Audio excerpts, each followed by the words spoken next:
Bienvenidos a todos, muchas gracias por estar en la segunda etapa de estos eventos paralelos de Hack at Home. Sabemos que estáis a tope, le estáis dando duro por Slack, no podemos estar más ilusionados. Hoy tenemos con nosotros a María Cerviño. María tiene más de 10 años de experiencia como abogada y es experta en soluciones legales para empresas tecnológicas. Trabaja en No Legal Tech, que para quien no lo conozca, todo lo que sea en derecho y tecnología lo tienen controlado. Y además hablan en términos legales que todos podemos entender. Hoy nos hablará un poquito de las implicaciones legales de código, la propiedad intelectual y licencias, pero es una charla que está orientada a durar media hora. Intentaremos que sea lo más dinámica posible. Podéis preguntar al final todo lo que queráis, pero si os queda alguna duda, no dudéis en hablarle a María, dejará su contacto. Cualquier duda legal sobre el proyecto que estéis desarrollando en Hack at Home, ella os ayudará encantada, seguro. Así que nada, bienvenidos a la sesión Bermú con María Cerviño.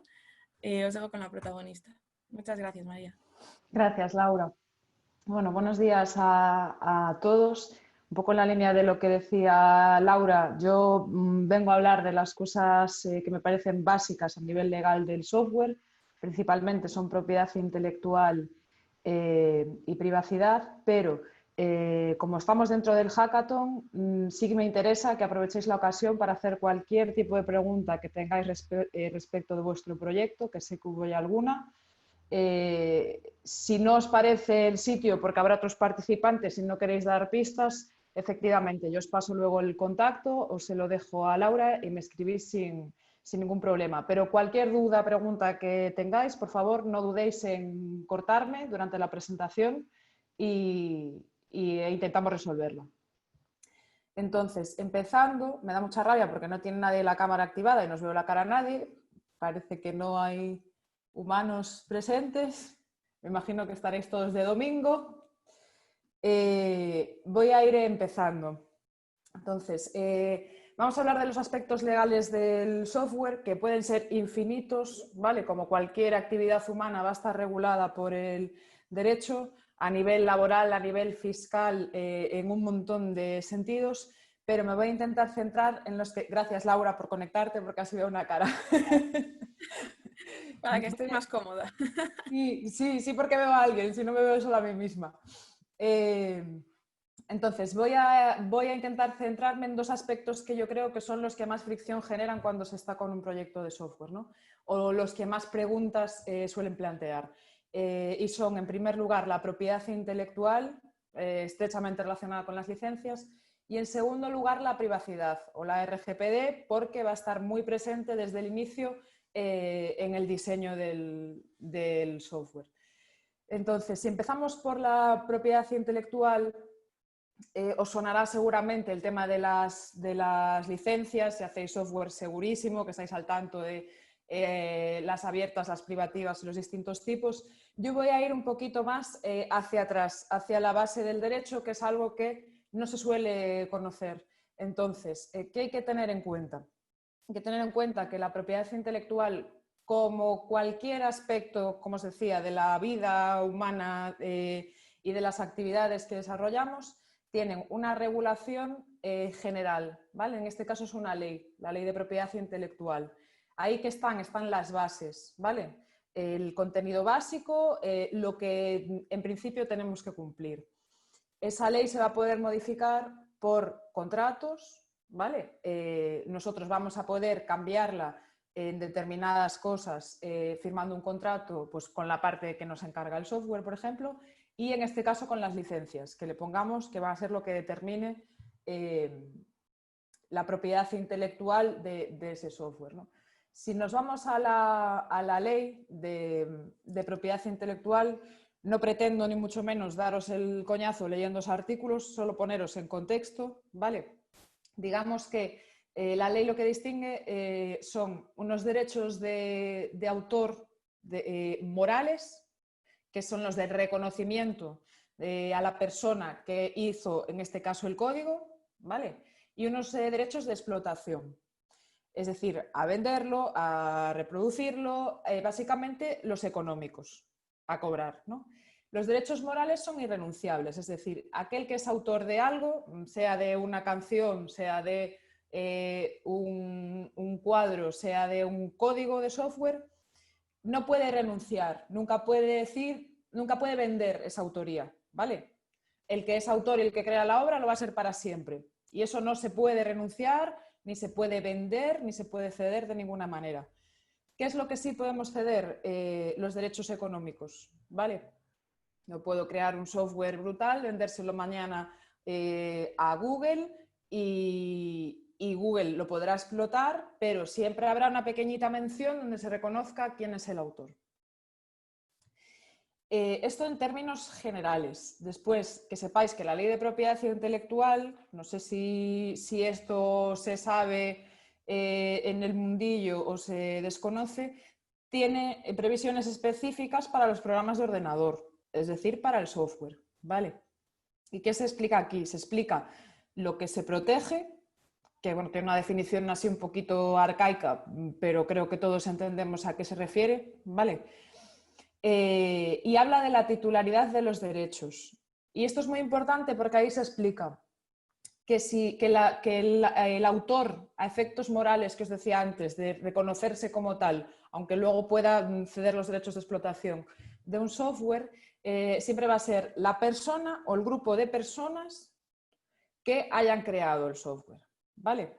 Si se trata de una obra colectiva, tiene siempre la consideración de autor el que se ponga al frente, el que la divulgue, ¿vale? El que quiera salir en primera plana.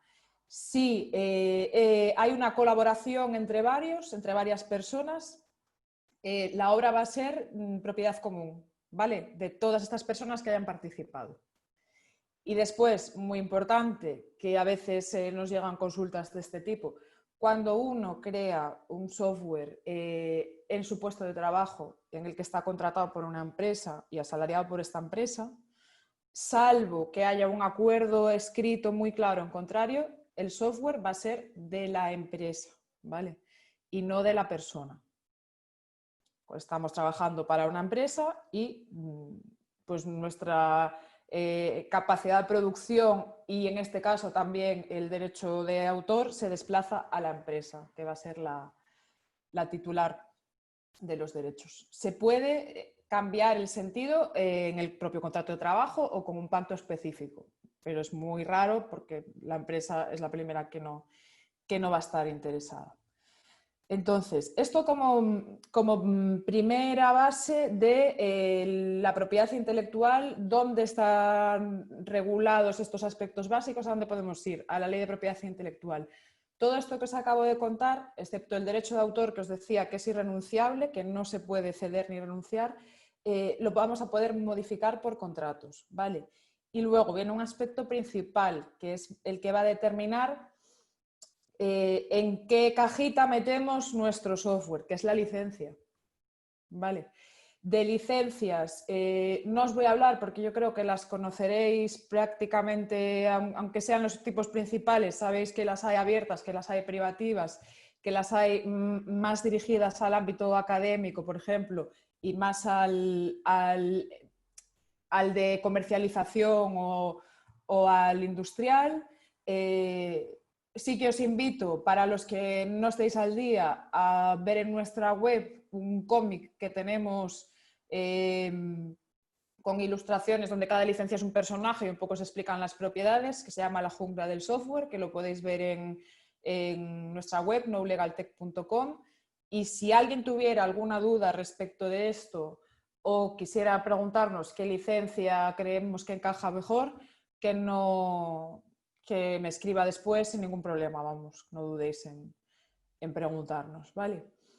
Y como vamos con la mitad del tiempo ya consumido, que esto es muy rápido, voy a dejar aquí la propiedad intelectual, salvo que alguien tenga preguntas, ¿vale?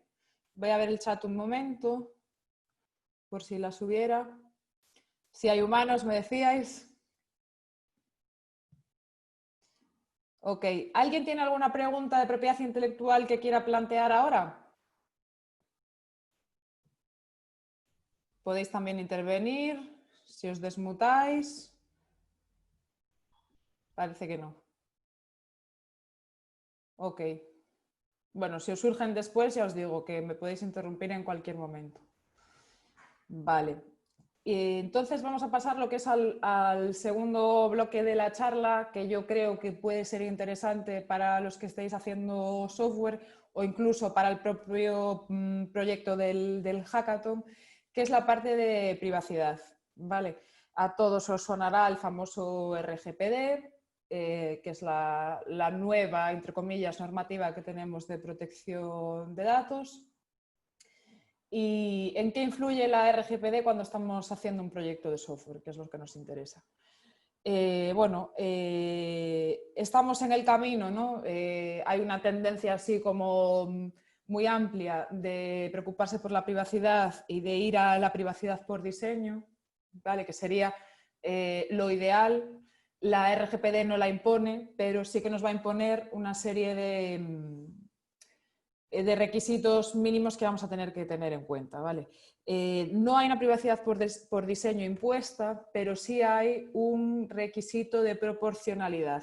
¿Esto qué quiere decir? Que desde el primerísimo momento en que estamos diseñando nuestro software vamos a tener que ser muy conscientes de los datos personales que vamos a recoger y poder justificar que sean los imprescindibles, que no estamos recogiendo datos que no vayamos a necesitar. ¿Vale? Porque esto infringiría el principio de proporcionalidad que sí que está en el RGPD y en la ley española que lo transpone. Esto os lo explico muy fácil. La RGPD es un reglamento de la Unión Europea y luego hay una ley que se trae ese reglamento a España, ¿vale? Y lo traduce entre comillas. El contenido es prácticamente igual en las dos, muy parecido. Entonces, partimos de la proporcionalidad. Desde el minuto cero, en cuanto nos ponemos a diseñar, tenemos que tener muy claro que no debemos recoger más datos de los que necesitemos para las funcionalidades que vayamos a dar. ¿Vale? Entonces, eso sería como el marco que engloba todo. Tenemos que movernos dentro de la privacidad. Si nos bajamos a lo concreto, ¿qué cosas tenemos que cumplir? Bueno, si nos vamos a un servicio web, tiene que haber unos textos legales. Esto lo estaréis cansados de verlos en cualquier tipo de web. ¿Cuáles son los obligatorios? Bueno, si va a haber algún tipo de operación en la web, si podemos comprar, por ejemplo, si hay una tienda online, tiene que haber unos términos y condiciones que nos expliquen cómo se usa la web, cómo podemos comprar a través de la web, que tenemos un plazo de 14 días para desistir de la compra si nos arrepentimos, qué pasa si yo quiero que me devuelvan el importe y quiero devolver el producto, cómo son los envíos, si es un producto físico, etcétera, etcétera, etcétera. Los términos y condiciones solo tienen que estar si en la web se puede hacer algún tipo de transacción. Lo más típico es que sea una compra, que sea un comercio online. Ahí tiene que haber términos y condiciones, ¿vale? Si no hay términos y condiciones, que es donde normalmente se explica quién es el titular de la web, a quién nos podemos dirigir, si hay un problema, si no hay términos y condiciones sí que tiene que haber siempre un aviso legal, ¿vale? Esto viene obligado por otra ley, que es en este caso la de los servicios de la información, que también afecta al contenido mínimo de las webs. Y es información tan básica como quién es el titular de la web, una dirección donde nos podamos dirigir y un correo electrónico, para que podamos localizar a esa persona o esa empresa, ¿vale? Si es una empresa, tenemos que especificar además en qué registro mercantil está inscrita para que el usuario de a pie pueda ir al registro, que es público, y comprobar que es una empresa de verdad, que está funcionando, que no tiene problemas, que no está en concurso de acreedores, etcétera, etcétera. Entonces, el aviso legal y los términos y condiciones no es que sean alternativos, porque cada uno regula una cosa, pero sí es cierto que cuando no están los términos y condiciones tiene que estar obligatoriamente el aviso legal. ¿Vale? El segundo texto legal que tiene que aparecer en una web siempre es la política de privacidad. Política de privacidad es la que explica qué datos vamos a recoger a través de la web, por qué tenemos derecho a usarlos, para qué los vamos a usar, si los vamos a compartir o no, y durante cuánto tiempo los vamos a conservar. Básicamente son estos aspectos. ¿Tengo que tener una política de privacidad si no voy a recoger ningún tipo de dato? Bueno, aquí hay teorías, ¿vale? La ley no lo aclara. Nosotras somos partidarias de que no necesariamente, porque ¿para qué vas a explicar en una política de privacidad qué haces con unos datos que no recoges? ¿Vale? Y me podréis decir, bueno, hay datos de la navegación que se recogen automáticamente, que esos son las cookies. Pero eso está en otro texto legal, que es el último que vamos a ver, que son las cookies. Entonces, ¿cuándo necesito una política de privacidad? ¿Cuándo voy a recoger datos? ¿Qué significa que recojo datos? Pues el ejemplo más claro es que tengo un formulario de contacto. Si tengo un formulario de contacto voy a recoger datos personales. Aunque solo sea el nombre de la persona, es un dato personal. Obviamente, si aparte le pedimos apellidos, correo electrónico, teléfono, todo esto son datos personales. Entonces, esta persona tiene que saber por qué quiero esos datos, con qué propósito se los pido o por qué estoy autorizado a pedirlo. Normalmente es porque la propia persona tiene un interés, ¿no? O quiere entablar una relación o quiere información. Entonces, la única manera es solicitar esos datos. Pues eso lo tenemos que explicar a la persona.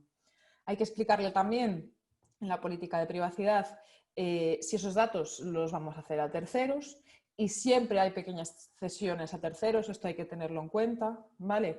Si la web está creada desde cero por nosotros y está en un servidor propio, esos datos nos aseguramos de que no salen de ahí, pero esto no es lo habitual. Lo habitual es que estemos usando quizás ya una plataforma predeterminada, como puede ser un WordPress o un WooCommerce, que el servidor no sea nuestro. Esto es prácticamente siempre porque estamos hosteados en otro proveedor, ¿vale? O, por ejemplo, que tengamos una pasarela de pago, que siempre va a ser un servicio prácticamente siempre subcontratado a un tercero, como Stripe, ¿no? Cuando haya proveedores de este tipo, en la política de privacidad tenemos que avisarlo y tenemos que decirle al usuario que sus datos que estamos recogiendo es posible que vayan a ser conocidos por la empresa que está hosteando nuestra web o la plataforma que le da la estructura a nuestra web o los proveedores de los servicios de pago, ¿vale? Todo esto hay que avisarlo. Hay que avisarlo en textos que los habréis visto, que, bueno, suelen ser bastante largos e infumables, pero además hay que hacer un resumen de esta información. Os sonará que con la política de privacidad tiene que haber sido vista y tiene que haber un check antes de que nos puedan mandar los datos los usuarios. Y ahora con las últimas reformas, para que nos aseguremos de que la información es clara y el usuario la recibe, lo que obligan es a mostrarle al usuario lo que se llama el cuadro de información de primera capa. El cuadro de información de primera capa es un resumen de la política de privacidad muy esquemático. De hecho suele ser eso, un cuadro o una tabla, tiene formato de tabla, donde están los aspectos básicos de la política de privacidad. ¿Vale? Entonces, si tenemos un formulario de contacto, vamos a tener un apartado de la web que sea una política de privacidad, pero antes de que el usuario pueda dar al botón de enviar, perdón, antes de que el usuario le pueda dar al botón de enviar sus datos, cuando ya ha cubierto el formulario, tiene que visualizarse este cuadro de información de primera capa, este resumen con la información principal de la política de privacidad. Y el usuario tiene que hacer un check conforme está leído antes de enviarlo, ¿vale? Eso es muy importante que lo tengáis en cuenta porque no todo el mundo lo tiene en cuenta. A veces hay un check que dice he leído la política de privacidad, pero según nuestra normativa lo ideal es que lo que se muestre sea este resumen, para asegurarnos de que el usuario la información básica la pudo tener en una lectura diagonal de unos segundos y lo ha leído de verdad, y no como la política de privacidad, que la mayoría de las veces damos a aceptar sin haberla leído. Entonces, hablando de los textos legales, hemos hablado ya de términos y condiciones o aviso legal, de la política de privacidad y el cuadro de información de primera capa, que es ese pequeño resumen, y nos queda por último el aviso de cookies. ¿Vale? Prácticamente todas las webs van a tener cookies. si no son técnicas, que son las básicas para que pueda funcionar, serán las analíticas, pues para saber quién nos visita, qué hace cuando está dentro de la web, cuánto tiempo dura, etcétera, etcétera. Y eso tenemos que avisarlo, ¿vale? Tiene que haber un aviso de cookies donde se describan las cookies que conlleva nuestra web o que va a intentar instalar y qué hacen, ¿vale? ¿Qué hacen? O sea, ¿para qué sirven? Si son técnicas o analíticas, es la división principal. ¿Cuánto duran? Si van a estar allí la sesión, o bueno, hay algunas que están hasta 2 años, ¿vale? Y en caso de poder o de tener la información, redirigir a los términos de la página de la propia cookie. Es decir, si vamos a tener una cookie de analítica de Google, las más típicas son las de Google Analytics, la .gat me parece que es, y ahora no recuerdo la otra el nombre, pero estas son las más típicas. Si vamos a tener cookies de ese tipo, lo ideal será que digamos que las hay, que expliquemos para qué sirven, que expliquemos una cosa muy importante, cómo deshabilitarlas, ¿vale? En cada tipo de navegador, cuánto tiempo van a durar y poder poner un enlace a la página de Google donde se les explique la política de privacidad de Google, para que sepan qué va a pasar con la información recabada por esas cookies, ¿vale? Entonces, bueno, nos quedan 5 minutos escasos. Yo creo que os he explicado todo lo principal, así muy básico, de la privacidad y antes de la propiedad intelectual. Y yo creo que ahora estos 5 minutos como mínimo los vamos a dedicar a preguntas. Una vez más, y os animo eso, a preguntar cosas relacionadas con esto o cosas no relacionadas con esto que sean de legal. No me preguntéis aquí si os estáis divorciando, cosas personales, pero bueno, todo lo que sea relacionado con el software, yo creo que lo vamos a abrir a preguntas, incluso lo que os decía, relacionadas con el proyecto que tengáis ahora. Muchas gracias, María. Pues sí, abrimos ronda de preguntas, animaros a participar. Yo aprovecharía ahora para esas dudillas que hay por Slack y lanzarlas ahora. Que no tenéis que abrir la cámara, nos escribís por el chat y la atendemos igual. Sí. Aunque no nos asustaríamos, tampoco pasa nada. Tampoco.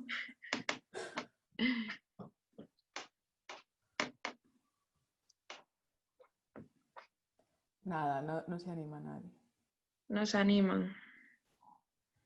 Bueno, pues será que está todo clarísimo y eso es muy peligroso. Uy, ¿nos puedes dejar tus datos? De contacto. Sí, claro.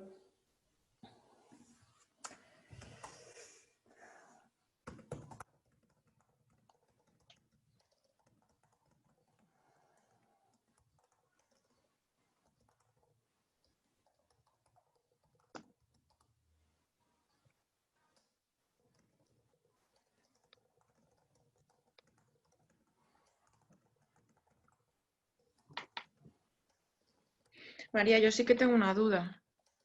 Porque no Dime. tengo ni idea de estas cosas. Igual a todo el mundo le va a parecer una chorrada, pero... Antes hablabas de los proyectos en colaboración y que eso supone tener una propiedad común. ¿Pero qué se Sí. supone? ¿Qué supone esa propiedad común?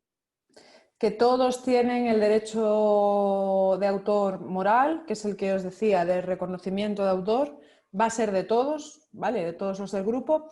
Y los de explotación en principio también son compartidos, aunque esos como se pueden ceder, pues en un grupo de 4 programadoras o programadores, los 4 serán autores, pero puede haber 3 que digan, a mí reconóceme como autor, pero no obstante tú dedícate a venderlo y lo que ganes llévatelo tú, por ejemplo, ¿vale?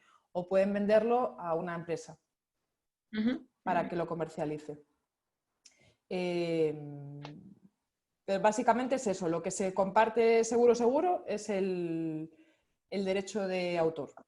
Y de hecho te lo leo si quieres, el artículo dice: los derechos de autor sobre un programa de ordenador que sea resultado unitario de la colaboración entre varios autores serán propiedad común y corresponderán a todos estos en la proporción que determinen. Es decir, esto también se puede acordar. Todos van a ser autores, pero el que haya echado 500 horas puede ser más autor, para entendernos, o tener más proporción sobre esos derechos que el que le haya echado 100. Okay. Creo que vi por aquí algo. Sí. Cuando hay varios integrantes en el grupo, pero solo uno es programador, ¿de quién es la propiedad de la aplicación? Vale. A José Darías, que hace la pregunta, a ver, hay que distinguir dos cosas, ¿vale? Una es la propiedad del código, que va a ser siempre del programador que lo escribe, pero otra cosa es la propiedad del proyecto, son cosas distintas. En las bases legales del hackathon habréis visto que lo que se prevé es que el proyecto sea del equipo, ¿vale? Y cuando hablamos del proyecto, hablamos del código y de todo, o sea, de todo lo que implica el proyecto. Eso no quiere decir que el que programa sea el dueño del código, ¿vale? Porque es el autor intelectual. Pero si quiere comercializarlo, debería hacerlo con el equipo. No sé si con esto lo aclaro.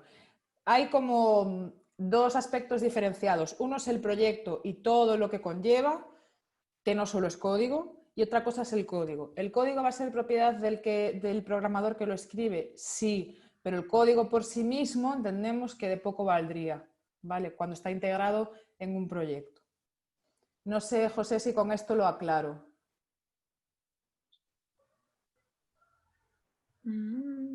A ver si me puedes contestar y si no hacemos una aclaración. Vale, voy a pasar a la pregunta, la idea por sí sola.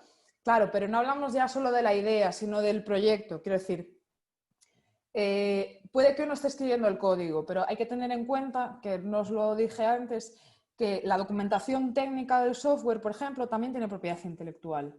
Si tú estás programando, pero hay otro componente del equipo que está escribiendo un manual o que está con la documentación técnica, ahí hay una propiedad intelectual compartida ya del software, porque no solo es el código, también es la documentación técnica. Si la está haciendo otro, ya va a ser compartida. ¿Vale? La idea por sí sola no valdría, no, pero hay que tener en cuenta que el código por sí solo a veces tampoco vale, porque si el código viene a desarrollar un proyecto que es común, a veces si lo sacamos del contexto tampoco nos sirve. Y no deberíamos poderlo sacar para el mismo fin del proyecto, porque el proyecto sí que es compartido. Vale. Entonces, voy a pasar a la siguiente pregunta de José Lois. Entendido, gracias. Ok, y ya os digo, si os queda alguna pregunta, la aclaramos después sin problema. José Lois, que sí llevé a cara, que es que está conectado, me parece que desde el principio. Vale, comercializamos un software de análisis sensorial, ya has puesto encima de la mesa de casuística. Vale, estupendo, pues moitas gracias. Pensaba que era unha pregunta, vexo que non, pero moitas gracias. Vale, entonces pasamos a Marcelo. Teniendo en cuenta la filosofía del marco de un hackathon, no debería valer todo, que no haya problemas ni derechos de autor, prime la creatividad y solo se estudia la viabilidad legal. Hay casos de denuncias contra equipos de un hackathon. No que yo tenga conocimiento, quiero decir, a ver, una cosa es que se desincentive la creatividad poniendo un montón de reglas absurdas y otra cosa es que haya un marco básico para saber a qué atenerse, porque una de las funciones del derecho es cómo se va a resolver esto si hay un conflicto. Y los conflictos pueden aparecer. Entonces, por eso hay en este caso unas bases legales básicas, ¿vale? También crear confianza. Cuando uno se decida a participar, que sepa a qué atenerse, que sepa cómo se van a regular esas relaciones, ¿vale? Las reglas básicas del juego. Esto no quiere decir que se desincentive, creo yo, ¿vale? Porque son reglas lo suficientemente básicas y claras como para saber a qué atenernos y estar todos tranquilos. Esto es como si nos ponemos a jugar a las cartas. No podemos tener un reglamento absurdamente desarrollado, porque entonces nadie se va a enterar de las reglas del juego y vamos a decidir no jugar porque cero diversión, pero tiene que haber unas reglas, porque si no, directamente no sabemos a qué estamos jugando, ¿no? Entonces, casos de denuncias contra equipos de un hackathon, yo no los conozco, ahora no puedo decir que no los haya. Suele haber buen ambiente, suele haber una complicidad. Hay también unas reglas básicas, que son las bases. Entonces, con esto, en principio, no debería haber conflictos. Ahora, que sea un vale todo, como planteas, tampoco me parece, porque creo que bueno, hay premios en juego, a veces hay posibilidad de seguir desarrollando el producto, incluso de comercializarlo, y es normal que para eso sepamos un poco a qué atenernos. Y no hay más preguntas, no sé si a Marcelo con esto le habré contestado. No sé, Laura, cómo vamos de tiempo, si dejamos un ratiño más para preguntas o... Vamos genial de tiempo. Podemos, si hay alguna duda, que no lo duden. Vale. Mejor dicho. Vale, entre otras cosas, porque no quiero presionar a nadie, pero los que me escribáis para preguntas, es posible que yo a lo largo de mañana no pueda contestarlas. Entonces, si tenéis determinada urgencia para saberlo antes de presentar el proyecto, este es el momento. Bueno, de todas formas, dejaste tu correo por ahí. Mi correo está ahí, sí, ya os digo que es probable que yo mañana no pueda contestar si me escriben, ¿eh? Pero mi correo está ahí para lo que necesitéis. Genial. Vale, veo que nadie más se anima. Así que si te parece, damos por finalizada esta sesión Bermú. Muchas gracias, María, por darnos un sí como una casa a Hackathon y por ayudarnos en toda la organización también.